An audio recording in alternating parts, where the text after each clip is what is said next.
Bueno, es un gran gusto estar aquí en la Argentina y pues eso me hace recordar a uno de mis autores preferidos, un hombre sumamente inteligente, mordaz, de una pluma muy fina, muy irónica y que todos ustedes conocen bien, Leonardo Castellani, ¿no? Un hombre genial.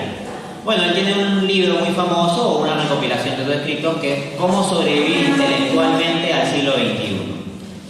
En el prólogo que a este libro de Castellani hace Juan Manuel de Prada, escribe: Castellani es sobre todo un campeón de la ortodoxia, única forma posible de heterodoxia que nuestra época repudia. Voy a demarcar la cuestión terminológicamente.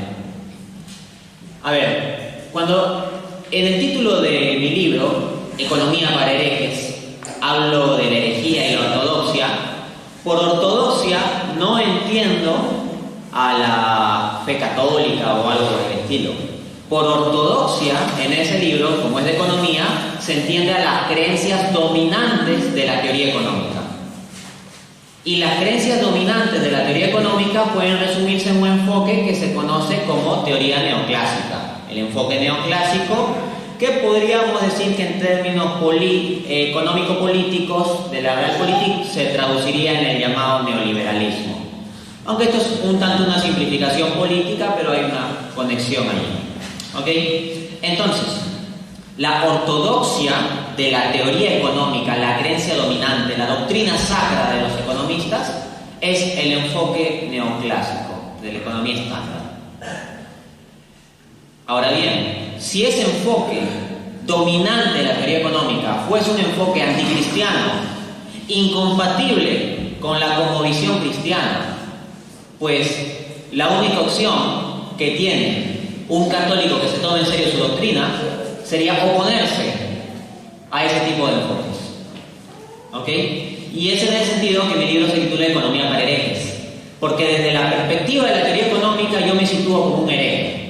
Porque precisamente por mi ortodoxia católica no puedo estar de acuerdo con un sistema de pensamiento económico que es incompatible con los valores cristianos, cuyos fundamentos filosóficos, antropológicos y ontológicos son incompatibles con la cosmovisión cristiana. ¿Okay?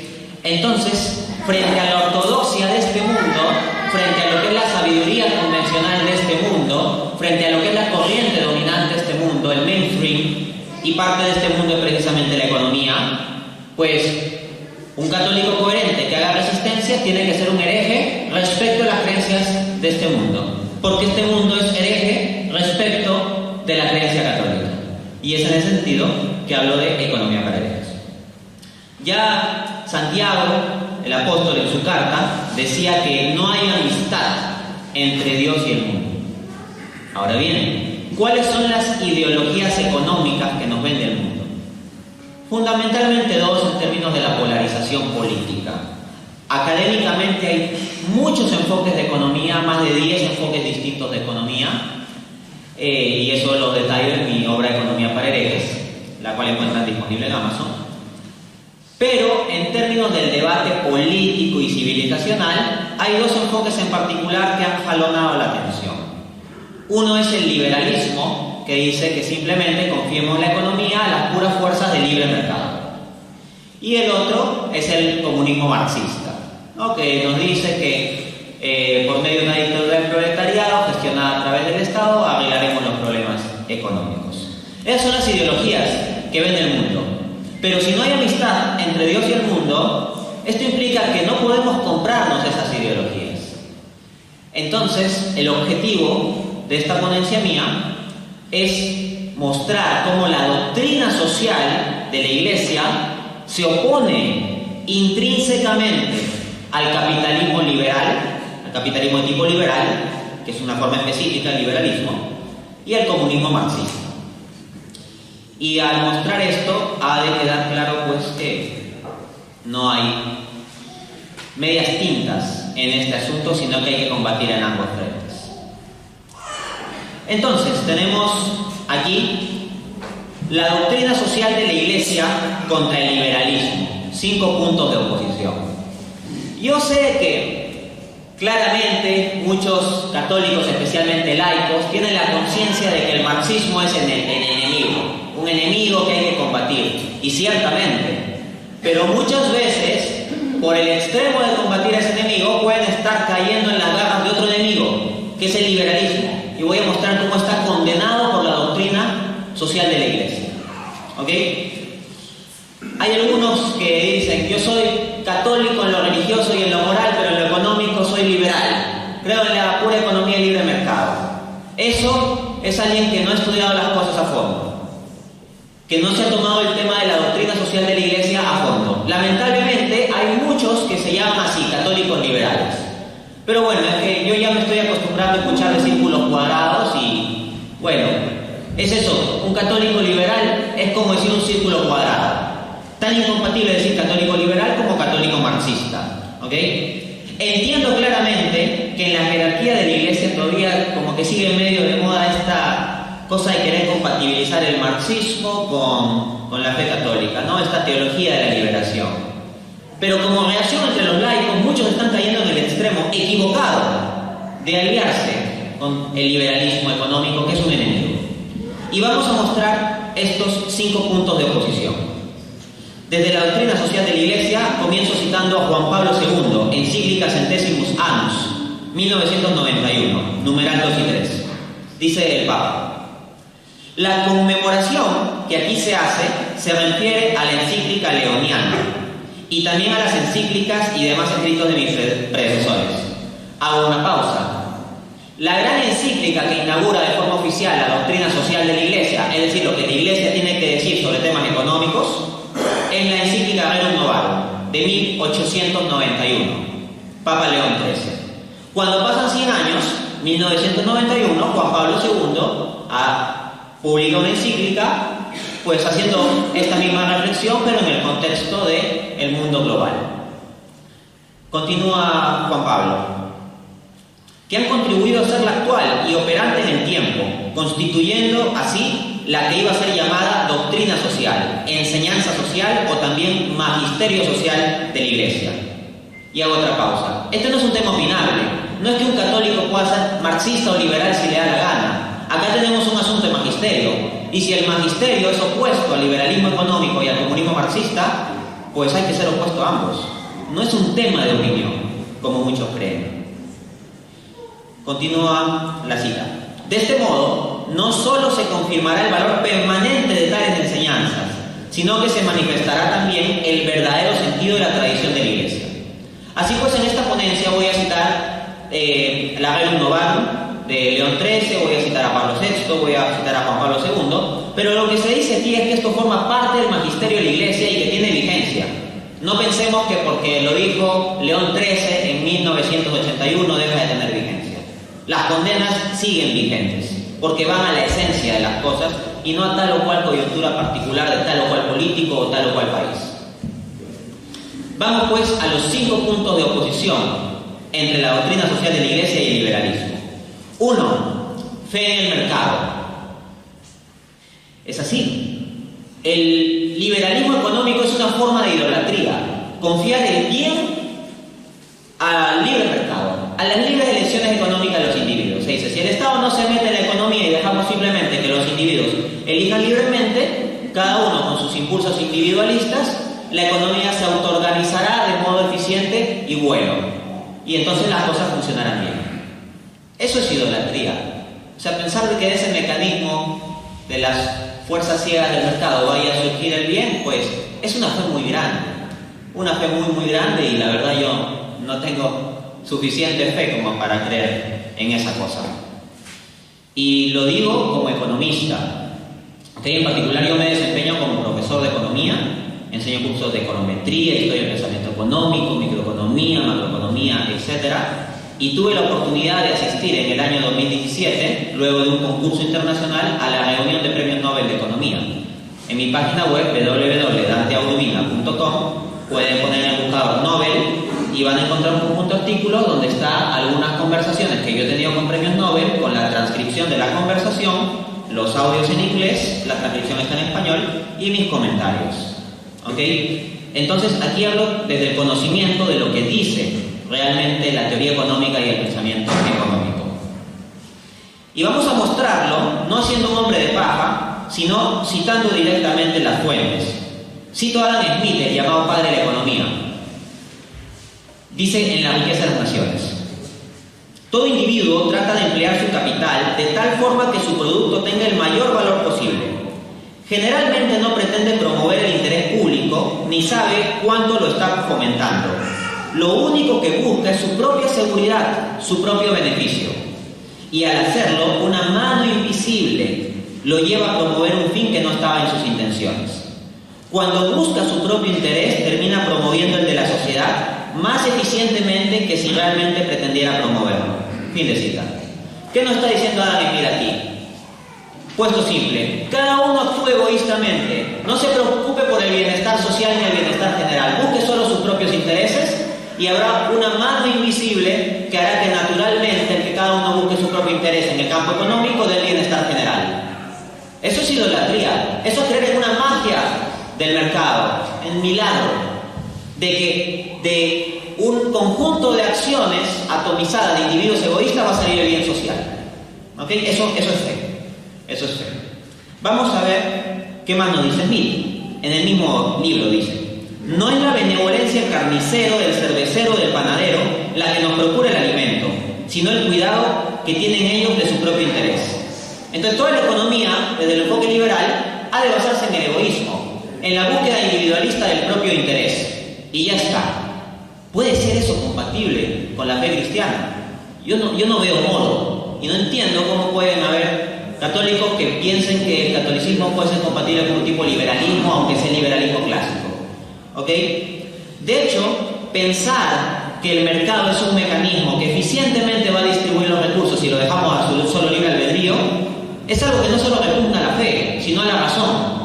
Como suele decir Santo Tomás, ¿no? Esto no solo repugna a la fe, sino a la razón. En mi libro Economía para Herejes, capítulo 6, en particular lo titulo El mito de la eficiencia en mercados. Y no desde las encíclicas, sino desde los argumentos de la teoría económica y la realidad económica, muestro que es simplemente una falacia pensar que el libre mercado va a arreglar todo esto. ¿Ok? No es materia de esta conferencia meterme a ese detalle técnico, pero encuentran varios videos de YouTube, aparte de mi libro, donde desarrollo esto. ¿Ok? Pero volvamos con las fuentes del magisterio.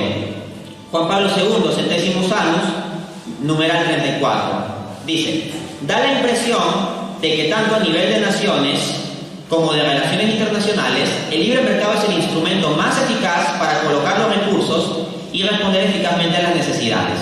Sin embargo, esto vale solo para aquellas necesidades que son solventables, con poder adquisitivo, y para aquellos recursos que son vendibles, esto es, capaces de alcanzar un precio conveniente. Pero existen numerosas necesidades humanas que no tienen salida en el mercado. Es un estricto deber de la justicia y de verdad impedir que queden sin satisfacer las necesidades humanas fundamentales y que perezcan los hombres oprimidos por ellas. El manual de economía más famoso del mundo es Economics de Paul Samuelson y William Northouse. Paul Samuelson fue premio Nobel de Economía en 1970. Y recuerdo muy vívidamente un pasaje de ese libro que me marcó. Decía: el mercado se mueve por votos monetarios. De este modo, el gato de un hombre rico puede estarse bebiendo la leche que requeriría un niño pobre para no morir de hambre. ¿Significa esto que el mercado no está funcionando? No. Significa que está funcionando y está funcionando eficientemente porque se mueve de acuerdo a los votos monetarios. Hay enfermedades como la malaria que generan miles y miles de muertes año a año y son muy fáciles de tratar. Pero ¿por qué no las tratamos si tenemos el potencial económico para hacerlo? Hay los recursos, hay el conocimiento para tratarlo y evitar que mueran esos niños. Bueno, porque de acuerdo a la lógica del mercado no es tan rentable ir para allá. Entonces los beneficios valen más que la vida. Esa es la economía que tenemos. Ahí es donde mueren niños. No piensen que todo se trata de los gobiernos socialistas y todo eso. También hay otro tipo de problemas. Cito, numeral 15 de la misma encíclica. Sectores decisivos de la economía siguen todavía en manos de grandes empresas de fuera, las cuales no aceptan un compromiso duradero que las vincule al desarrollo del país que las recibe. Si esto lo digo yo, En la calle, comunista, ¿no? Bueno, lo está diciendo Juan Pablo II. Está diciendo que hay empresas extranjeras que no aceptan determinados compromisos con el bienestar del país en que están. Esto no es libre mercado. Esto implica decir que las naciones en su soberanía pueden poner ciertas restricciones o regulaciones a las empresas en búsqueda del bien común nacional y no el internacionalismo que plantea el liberalismo libre mercado. Numeral 43 de la misma encíclica. La propiedad de los medios de producción, tanto en el campo industrial como agrícola, es justa y legítima cuando se emplea para un trabajo útil, pero resulta ilegítima cuando no es valorada o sirve para impedir el trabajo de los demás, u obtener unas ganancias que no son fruto de la expansión global del trabajo y de la riqueza social, sino más bien de su compresión, de la explotación ilícita, de la especulación, de la ruptura de la solidaridad en el mundo laboral. Este tipo de propiedad no tiene ninguna justificación y constituye un abuso ante Dios y los hombres. A ver, ¿qué nos dicen los liberales? ¿Cuáles son los derechos absolutos? Vida, libertad y propiedad. Para los liberales la propiedad es un absoluto. Bueno, acá Juan Pablo II está diciendo este tipo de propiedad no tiene ninguna justificación. Ojo, y no está diciendo que sea propiedad producto del robo, sino propiedad que se está ejerciendo ilícitamente.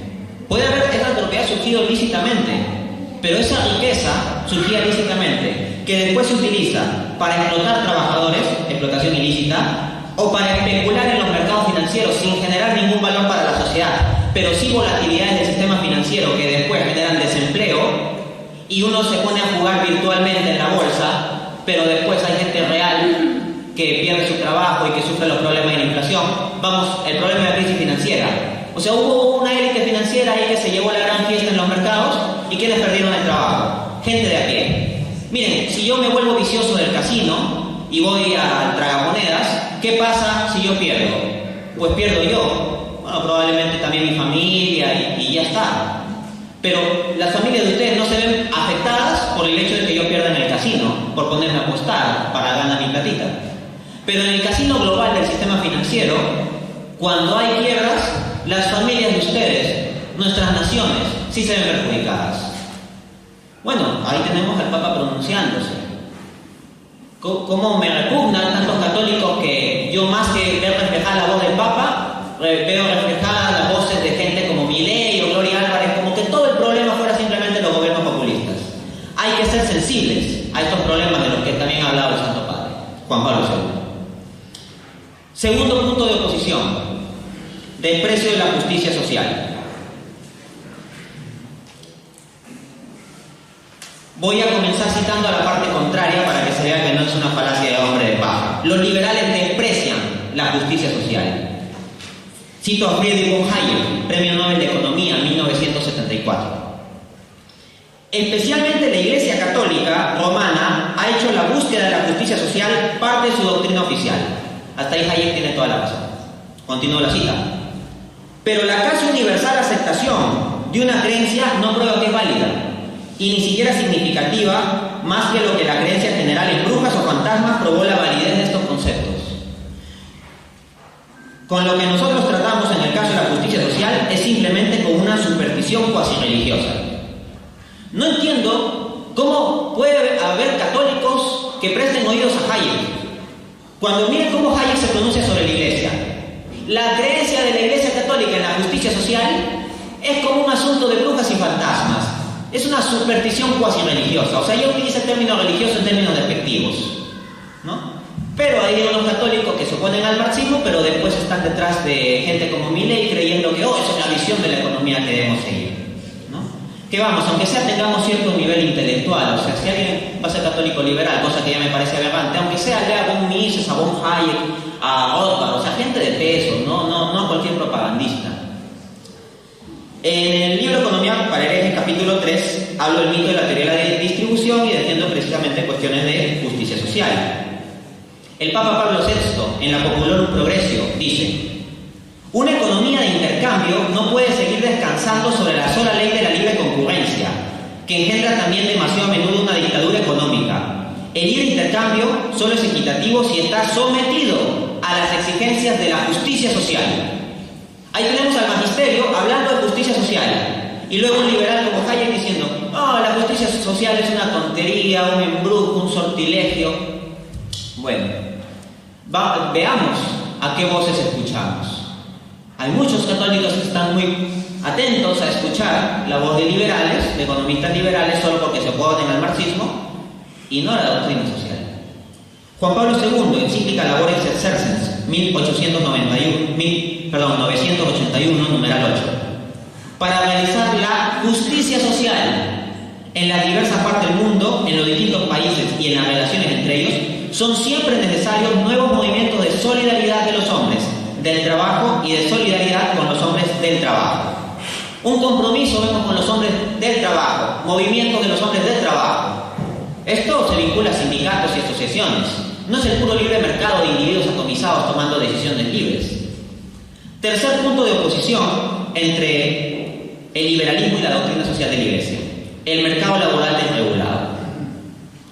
Dice Milton Friedman, economista liberal, premio Nobel de Economía también. Ya ven que no tengo mucho aprecio por los premios Nobel. Una ley de salario mínimo es en realidad una ley que hace ilegal para un empleador el contratar a una persona con cualificaciones limitadas. Basta que uno se alimente del discurso de los economistas liberales y van a ver que se oponen al salario mínimo. Pero resulta que la garantía de un mínimo para que cada persona pueda subsistir es parte del magisterio social de la Iglesia. ¿No se me cree? Bueno, vamos a ver a León XIII, Rerum Novarum, 1891. Si se mira el trabajo exclusivamente en su aspecto personal, es indudable que el obrero es libre para pactar por toda retribución una cantidad corta. Trabaja voluntariamente y puede, por tanto, contentarse voluntariamente con una retribución exigua o nula. Hago paréntesis. Ahí León XIII está resumiendo las ideas de los liberales. O sea, el obrero es libre de aceptar un salario bajo y si él lo acepta, pues ya está bien. Continúa León XIII. Mas hay que pensar de una manera muy distinta cuando, juntamente con el aspecto personal, se considera necesario. En efecto, conservarse en la vida es una obligación común de todo individuo y es criminoso incumplirla.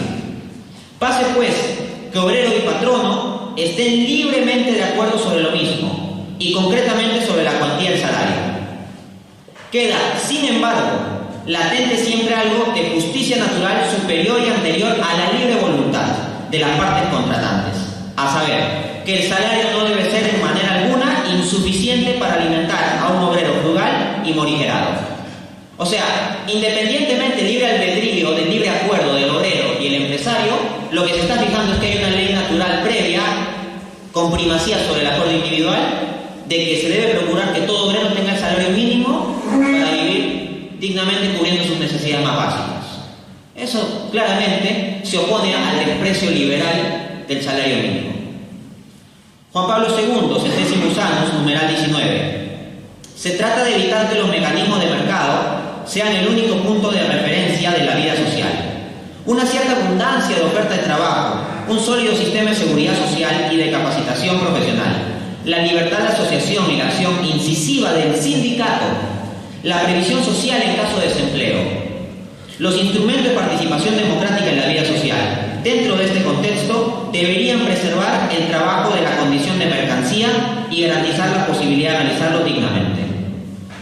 Acá tenemos al magisterio hablándonos de la previsión social en caso de desempleo, el seguro de desempleo. ¿Cuántas veces escuchamos a los economistas liberales diciendo que hay que eliminar el seguro de desempleo? Bueno, acá el magisterio social nos dice que es importante el seguro de desempleo. ¿Cuántos católicos tienen que mantenerse aceptando situaciones económicas en sus trabajos laborales, morales, políticas, intolerables, pero que las toleran con tal de no perder el trabajo para no verse desempleados y que se vean perjudicadas sus familias?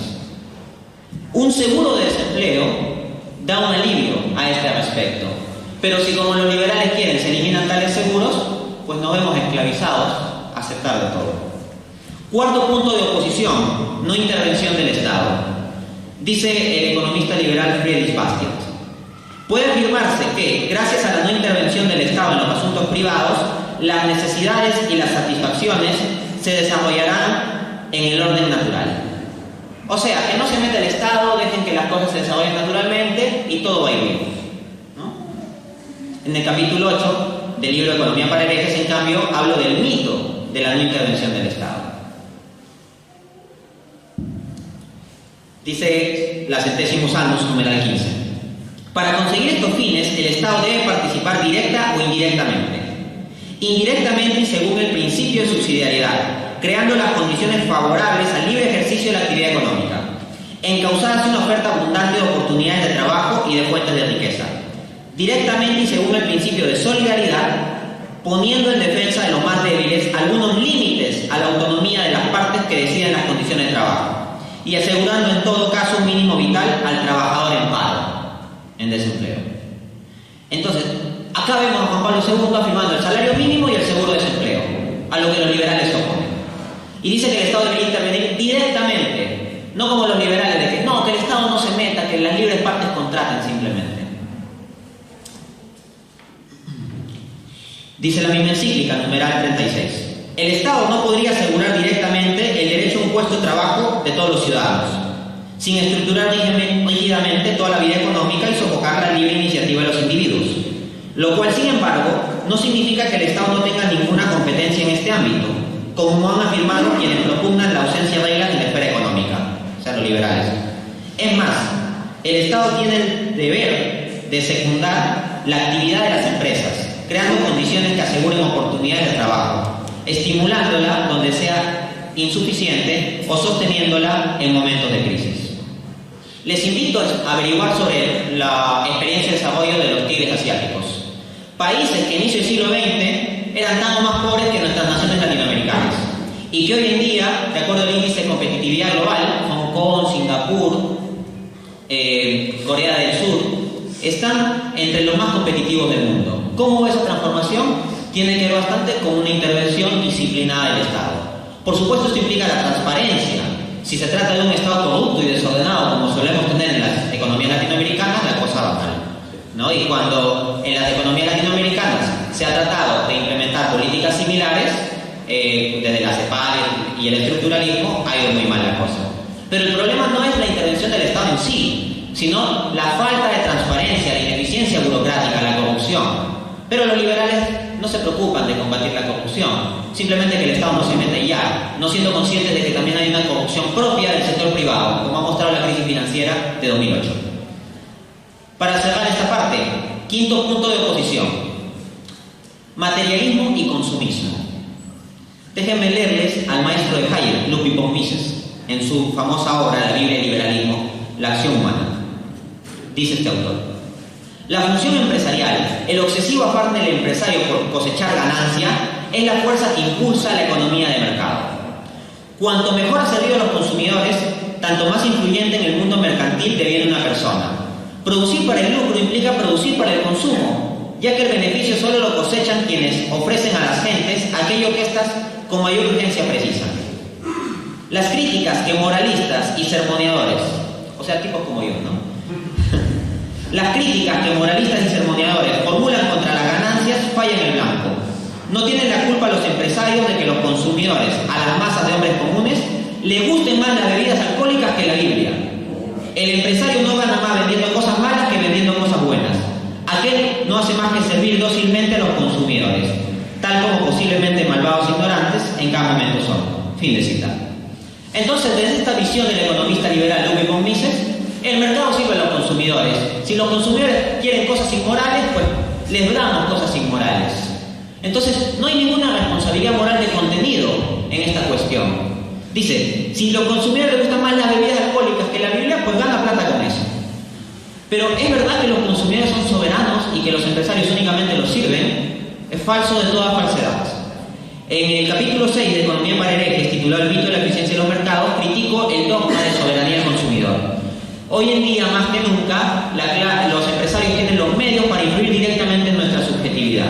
En mi canal de YouTube pueden encontrar una conferencia titulada Neuroeconomía, que explica cómo se puede utilizar el conocimiento sobre nuestro cerebro para influir sobre nuestro subconsciente.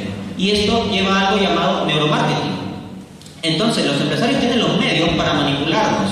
No es que nos sirven dócilmente, nos pueden manipular activamente. Entonces, si nos pueden manipular activamente, ¿qué les conviene? ¿Hacer que nos guste la Biblia o bebidas alcohólicas? Si nos gusta la Biblia, ¿cuántas Biblias vas a comprar en tu vida? Digamos que se desgastan y ya en extremo en toda tu vida, como se desgastan, comprarás unas 10. En extremo. Y bebidas alcohólicas, si fueras adicto a las bebidas alcohólicas en vez de la Biblia, un montón. ¿Cuál es la industria que más mueve en el internet? La pornografía. Y hay mucho dinero detrás. La industria de la droga, la industria del alcoholismo, tantas cosas, los vicios, son mucho más rentables que las virtudes. Por lo tanto, si el empresario puede influir sobre las preferencias de los consumidores, le conviene estimular una sociedad viciosa, porque el vicio vende más, y vende más cantidad de veces, y en más dosis, porque uno quiere más dosis, más dosis y más dosis. Dice Ludwig von Mises: rechazan resueltamente los liberales todo sistema teocrático, pero nada tienen que oponer a las creencias religiosas, en tanto éstas no interfieran en los asuntos sociales, políticos y económicos. Si estamos hablando de resistencia, ¿cómo podemos comulgar con esta idea? Él dice: está bien las creencias religiosas siempre y cuando no se metan en la vida pública, siempre y cuando no quieran influir en la economía, en la política y la sociedad. Eso es destruir totalmente el reinado de Cristo, dejarlo atado de mano para que Jesucristo se quede en el sagrario ahí y que no influya en nuestra economía ni en nuestra política. Esto es lo que quieren estos economistas liberales. Pero ya Juan Pablo II, en la Centesimus Annus, en el numeral 36, critica el consumismo. De ahí nace el fenómeno del consumismo, dice el Papa. Al descubrir nuevas necesidades y nuevas modalidades para su satisfacción, es necesario dejarse guiar por una imagen integral del hombre, que respete todas las dimensiones de su ser y subordine las materiales e instintivas a las interiores y espirituales. ¿Qué dice Ludwig von Mises? Da igual lo que quieran los consumidores, que el empresario simplemente los sirva. ¿Qué dice Juan Pablo II? Subordinar las materiales a las espirituales. Por el contrario, al dirigirse directamente a sus instintos, prescindiendo en uno u otro modo de su valía personal, consciente y libre, se pueden crear hábitos de consumo y estilo de vida objetivamente ilícitos y con frecuencia incluso perjudiciales para su salud física y espiritual. Pero Ludwig von Mises, ¿qué nos dice? Si a los consumidores les gustan las bebidas alcohólicas, déjalos, en el libre mercado así funciona. Sigo con la cita. De este modo, la capacidad innovadora de la economía libre termina por realizarse de una manera unilateral e inadecuada. La droga, así como la pornografía y otras formas de consumismo, al explotar la fragilidad de los débiles, pretenden llenar el vacío espiritual que se ha venido a crear. No solo hay una explotación del obrero, hay una explotación del consumidor y de nuestra subjetividad por este sistema. Y hay que resistir a ello, en lugar de simplemente estar escuchando a los ideologías liberales de moda. ¿Ok? Termino esta parte con el numeral 41 de la Centesimus Annus. La obediencia a la verdad sobre Dios y sobre el hombre es la primera condición de la libertad, que le permite ordenar las propias necesidades, los propios deseos y el modo de satisfacerlos según una justa jerarquía de valores, de manera que la posesión de las cosas sea para él un medio de crecimiento.